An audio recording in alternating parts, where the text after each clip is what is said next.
అర్థం లేని అనుమానాలు చాలా ఎక్కువ. అసలు సిద్ధాంతం తెలుసుకోరు. దీపంలో 2 ఒత్తులు వేయాలా 3 ఒత్తులు వేయాలా, బతికున్నన్నాళ్ళు అది అనుమానం. లేకపోతే ఉపవాసం అంటే యాపిల్ పండు తినచ్చా సమోసా తినచ్చా. నాకు ఆశ్చర్యంగా ఉంటుంది. ఒకసారి వెంకటాచలం వెళితే నేను ప్రసాదాలలో ఉచిత ప్రసాదం ఇచ్చే దగ్గర ఒక ఆవిడ తీసుకుని నాకు ఇచ్చేసింది. ఇచ్చిస్తే నేను అనుకున్నాను, ఏమన్నా మీరు పులిహార తినరా ఏమన్నాను. అంటే కాదండి నేను ఇవాళ ఉపవాసం అండి. ఆవిడ ఉపవాసం అంట వెంకటేశ్వర స్వామి ప్రసాదమే తిందట. ఏం ఉపవాసం, దేనికి చేస్తున్నట్టు ఉపవాసం? ఉపవాసం ఈశ్వరానుగ్రహం కోసం. ఈశ్వరానుగ్రహమే ప్రసాదం. ప్రసాదమునకు ఈశ్వరానుగ్రహం ప్రసాద రూపంలో ఇస్తారు మీకు. అది తింటే అదే మీ మనసు అవుతుంది. మనసులో బుద్ధి వస్తుంది, బుద్ధి వలన ఆలోచన వస్తుంది, ఆలోచన వలన ఈశ్వరానుగ్రహంతో కూడిన ఆలోచన వలన మీ ఆపదకి పరిష్కారం దొరుకుతుంది, పరిష్కారం వల్ల మీరు గట్టెక్కుతారు. కాబట్టి ప్రసాదం తినండి అంటారు. ప్రసాదం వదిలేస్తే సత్యనారాయణ స్వామి గారి బ్రతకథలో కూతురు అల్లుడి గారి పడవ నాన్నగారి పడవ మునిగిపోయి అంటారు. అంటే ఆ శాడిస్తే సత్యనారాయణ స్వామి ప్రసాదం తినని వాడు ఎవడు ప్రవర్తించేద్దాం చూస్తాడనేది అర్థం.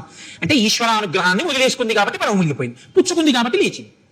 ప్రసాదం అనగా ఈశ్వరానుగ్రహము, అది తెలుసుకో.